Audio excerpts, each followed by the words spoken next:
నమస్తే, తెలుగు రాజ్యంకి స్వాగతం. నేను మీ సంధ్య. Rajahmundry MP Purandeswari Lok Sabha deputy speaker కాబోతున్నారా? ఇక ఆ పదవిలో కూర్చోబెట్టడం అవును లాంఛనమేనా అంటే అవుననే సమాధానమే క్లియర్గా వినిపిస్తోంది.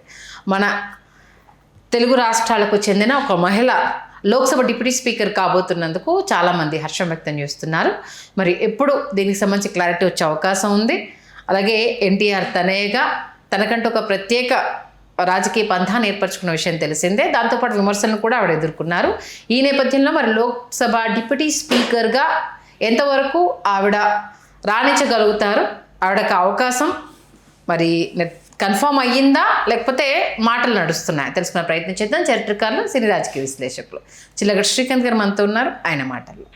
శ్రీకాంత్ గారు నమస్తే. నమస్కారం సంధ్య గారు. ఏంటి మరి పురంధరేశ్వరి గారు ఏపీ డిప్యూటీ స్పీకర్ ఇంకా లాంఛనమే అనేసి అంటున్నారు. మరి పక్కా న్యూసా లేకపోతే డిస్కషన్స్ నడుస్తున్నాయి? లేదు, ఖచ్చితంగా డిప్యూటీ స్పీకర్గా తెలుగు మహిళకు అవకాశం ఇవ్వాలని నిర్ణయించుకోవటం, ఆ దిశగా పురంధేశ్వరి గారి పేరే. ఎందుకంటే దశాబ్ద కాలం పాటు సుదీర్ఘంగా ఆవిడ కేంద్ర మంత్రినిగా ఆవిడ తన సేవలు గతంలో వినియోగించారు అన్న విషయం, వారు అందించారన్న విషయం మనందరికీ తెలుసు. కాబట్టి ఇప్పుడు ఇవాళ డిప్యూటీ స్పీకర్ అవ్వడం అనేది ఒకంత లాంఛనప్రాయమే కానీ దాదాపుగా ఖరారైందని మనకు అందినటువంటి విశ్వసనీయ సమాచారం సంధ్య గారు. ఎందుకంటే ఎన్టీ రామారావు గారు క్రియాశీలక రాజకీయాల్లోకి ప్రవేశించే నాటికి ఆవిడ దగ్గుబాటి వారింటి కోడలు, దగ్గుబాటి చెంచురామయ్య గారి కోడలు, దగ్గుబాటి వెంకటేశ్వరరావు గారి అర్ధాంగి, డాక్టర్ గారి అర్ధాంగిగా, అట్లాగే కుటుంబ సభ్యులందరూ చిన్నమ్మగా వాళ్ళు ఎంతో ప్రేమగా ఆప్యాయంగా పిలుచుకునేటటువంటి పురంధేశ్వరి గారు ఒక విధంగా చెప్పాలంటే భర్త డాక్టర్ దగ్గుబాటి వెంకటేశ్వరరావు గారు క్రియాశీలక రాజకీయాలలో ఎన్టీ రామారావు గారికి చేదోడు వాదోడుగా ఉన్నారు కాబట్టి వారు వంటింటికి పరిమితం అవ్వడం కావచ్చు, అట్లాగే వారు క్రియాశీలక రాజకీయాలకు ప్రవేశించాలని ఉన్నప్పటికీ పురంధేశ్వరి గారు ఏంటంటే కుటుంబ సభ్యులు ఎవరో ఒకరు క్రియాశీలక రాజకీయాలు ఉన్నారు కదా, భర్త ఉన్నారు, అట్లాగే చంద్రబాబు నాయుడు గారు ఉన్నారు అని ఆవిడ నిజంగా తనకంటూ ఏదో ఒక రోజు ఒక అవకాశం వస్తే బాగుండును అని అనుకుని ఉండి ఉంటారేమో అని అనిపిస్తుంది. ఎందుకంటే ఖచ్చితంగా తండ్రి ప్రభావం, తండ్రి వారసత్వం ఆ రక్తంలో ఖచ్చితంగా ఉంటుంది. తెలుగు భాష మీద ఆవిడకున్నటువంటి అధికారం కావచ్చు, మమకారం కావచ్చు, అట్లాగే తెలుగు ప్రజలకు సేవ చేయాలనేటటువంటి ఆవిడ సంకల్పం కావచ్చు, అవన్నీ కూడా తండ్రి వారసత్వం నుంచి పుణికి పుచ్చుకున్నటువంటి లక్షణాలు. ఒక వేదిక మీద వారి ప్రసంగం విని నేను ఒకంత ఆశ్చర్యానికి ఆనందానికి లోనైనాను. ఎక్కడ ఒక్క ఆంగ్ల పదం కూడా లేకుండా ఆవిడ తెలుగులో ఉపన్యసించినటువంటి తీరు చాలా ఆశ్చర్యచకితుడిని చేసింది నన్ను. 2011లో అల్లు రామలింగయ్య గారి స్వర్ణ కంకణ ప్రదానం కైకాల సత్యనారాయణ గారికి జరిగినప్పుడు కేంద్ర మంత్రి హోదాలో వారిని ఆహ్వానించడం జరిగింది ముఖ్య అతిథిగా. వచ్చిన తర్వాత అల్లు రామలింగయ్య గారికి వాళ్ళ కుటుంబంతో ఉన్నటువంటి అనుబంధాన్ని ఆవిడ గుర్తు చేసుకుంటూ సరాసరి మా వంటింట్లోకి వచ్చేసేవారు. మా వంటింట్లోకి వచ్చేసి మా అమ్మగారి దగ్గర కూర్చుని చక్కగా ఫిల్టర్ కాఫీ పెట్టించుకొని తాగి, మా అమ్మగారు ఎప్పుడు బాలింతగానో చూలింతగానో ఉండేవారు కాబట్టి ఆవిడ బాగోగులు అవి కనుక్కొని ఆవిడకి హోమియోపతి వైద్యం అందించి చక్కచక్క మా ఇంట్లోకి వంటింట్లోకి మా అమ్మగారి దగ్గరికి వచ్చేంతటువంటి చనువు అల్లు రామలింగయ్య గారికి ఉండేది అని ఆవిడ ఆ రోజులను ఒకసారి నెమరు వేసుకున్నటువంటి జ్ఞాపకం నాకు ఇంకా ఇవాళ సరికొత్తగా ఉంది ఆ పరిమళం ఇంకా ఆవిడ ప్రసంగించినటువంటి తీరు.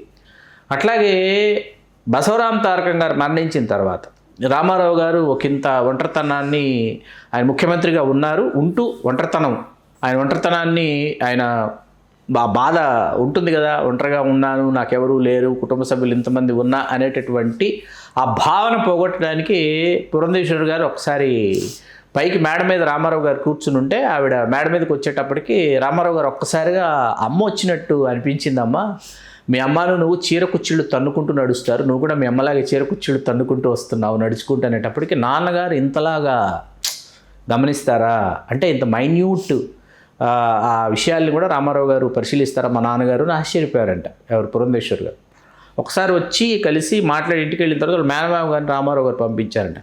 ఏంటి మామయ్య ఇందాకే కదా నాన్నని చూసి వచ్చాను, ఎందుకు వెంటనే వచ్చామంటే లేదమ్మా నవ్వుతూ మాట్లాడుతోంది చిన్నమ్మ, ఆమె నవ్వుతుంటే పెదాలు నవ్వుతున్నా కానీ కళ్ళు నవ్వట్లేదు, ఏదో చెప్పాలనుకుని వచ్చింది, ఏదో దిగులుగా ఉంటుంది, కనుక్కుందా నన్ను పంపించారు అని మేనమామ గారు వచ్చి పురంధేశ్వరి గారితో అన్నారంట. అవన్నీ ఈ మధ్య ఆవిడ జ్ఞాపకాల్లో పంచుకున్నారు. ఆవిడ 2004లో ఆవిడ క్రియాశీలక రాజకీయాల్లో ప్రవేశించి ప్రత్యక్ష ఎన్నికల్లో బాపట్ల అప్పుడు జనరల్ నియోజకవర్గం నుంచి పోటీ చేసినప్పుడు అప్పుడు కూడా ఏంటంటే నాన్న జీవించుండగా ఆ పార్టీలో నేనేమీ కాలేదు, వెలుపలికి వచ్చి ఇప్పుడు తెలుగుదేశం మీద పోరాడేటటువంటి పార్టీతో పోరాడుతున్నారని ఒక ఆవేదన భరితంగానే ఆవిడ తన రాజకీయ ప్రయాణాన్ని ప్రారంభించారు. 93,000 ఓట్ల ఆధిక్యతతో అప్పుడు గెలిచారు. 2009 ఎన్నికల్లో విశాఖ లోక్సభ నియోజకవర్గం నుంచి 66,000 పైచీలు కొట్టతో గెలిచారు. 14లో మా రాజంపేట నుంచి ఓడిపోయారు. 19కి మళ్ళీ విశాఖకు వచ్చి అక్కడ పోటీ చేశారు. తర్వాత మొన్న 2024 ఎన్నికల్లో రాజమండ్రి నుంచి భాజపా అభ్యర్థిగా పోటీ చేసి ఆవిడ కనీవి నేరుగని 2 లక్షల పైచీలకు ఓట్ల భారీ ఆధిక్యతతో ఘన విజయం సాధించినటువంటి విషయం మనకు తెలుసు. అలా పురంధేశ్వరి గారు ఏంటంటే మనం రామారావు గారు వారసులు రాజకీయంగా అనుకుంటే బాలకృష్ణ గారు లేకపోతే చంద్రబాబు నాయుడు గారు, లోకేష్ గారు మాత్రమే కాదు, ఖచ్చితంగా పురంధేశ్వరి గారు కూడా అనేటటువంటి విషయం మనం ఇక్కడ గుర్తుపెట్టుకోవాలి. ఆయన తనయ్య కదా, సాక్షాత్తు రామారావు గారు తనయ్య. క్రియాశీలక రాజకీయాల్లో ఆయన వారసత్వాన్ని కొనసాగిస్తున్నారు. సాక్షాత్తు పార్లమెంటు భవనంలో ఎన్టీ రామారావు గారి నిలువెత్తు కాంస్య విగ్రహాన్ని అల్లూరి సీతారామరాజు గారి విగ్రహంతో పాటు రామారావు గారి విగ్రహాన్ని ప్రతిష్ఠించడంలో కీలక భూమిక పోషించినటువంటి పురంధేశ్వరి గారు ఇవాళ వారు ఖచ్చితంగా రేపు జరగబోయేటటువంటి కేంద్ర మంత్రివర్గ విస్తరణలో భాగంగా ఆవిడ లోక్సభ డిప్యూటీ స్పీకర్ కావాలని మనసా వాచా కర్మణ తెలుగువారుగా మనం కోరుకుంటున్నాం. ఖచ్చితంగా అలా అయితే మొదటి మహిళగా ఆవిడ రికార్డు కూడా క్రియేట్ తెలుగు నేల మీద నుంచి, తెలుగు రాష్ట్రాల నుంచి మరొకసారి మన తెలుగు భాషకు సంబంధించి పార్లమెంట్ వేదికగా హరికృష్ణ గారు గతంలో మాట్లాడినప్పుడు రాజ్యసభ ఏంటిది ముందు అడగాలి వాళ్ళని, ఫ్లోర్ లీడర్ని అడిగిన తర్వాతనే మనం మాట్లాడాలి అన్న అంశానికి సంబంధించి, అంటే అవతల వాళ్ళకి తెలుగు భాష అర్థం కాకపోవడం ఒకటి. వెంకయ్య నాయుడు గారు వచ్చాక కొంత మాట్లాడుతున్నప్పుడు ఇమీడియట్గా ఆయన రెస్పాండ్ అవ్వడం అనేది మరొకసారి ఒక మహిళగా ఆవిడ పాత్ర పోషించబోతున్నారు అన్నప్పుడు విన్నప్పుడైతే ఒక ఇంత హ్యాపీగా ఉన్న ఒక అంటే ఎన్టీఆర్ అభిమానులు కావచ్చు, తెలుగుదేశం పార్టీ అభిమానులు ఒక ఇంత బాధించే విషయం ఏంటంటే అప్పట్లో వ్యతిరేకించారు కదా ఆవిడ అన్న ఈ విషయాన్ని కూడా గుర్తు చేసుకుంటూ ఉంటారు. కామన్, ప్లస్ ఉన్న చోట మైనస్ ఉంటుంది, మైనస్ ఉన్న చోట ప్లస్ ఉంటుంది, ఏదైనా స్వీకరించాలి, ముందుకు సాగాలి. మరొకసారి పురంధరేశ్వరి గారి గురించి మంచి విషయాన్ని తెలియజేశారు. ధన్యవాదాలు శ్రీ. ధన్యవాదాలు సంధ్య గారు. హలో, తెలుగు రాజ్యం ఛానల్ చూస్తున్నారా? సామాజిక, రాజకీయ, జీవన చిత్రణే తెలుగు రాజ్యం. అతిశయోక్తులు, అసత్యాలు ఉండవు. రాజకీయ కోణం కాదు, ప్రజా కోణమే కొలబద్ద. తెలుగు రాజ్యం వీక్షణ మీ ఉత్తమ అభిరుచికి నిదర్శనం.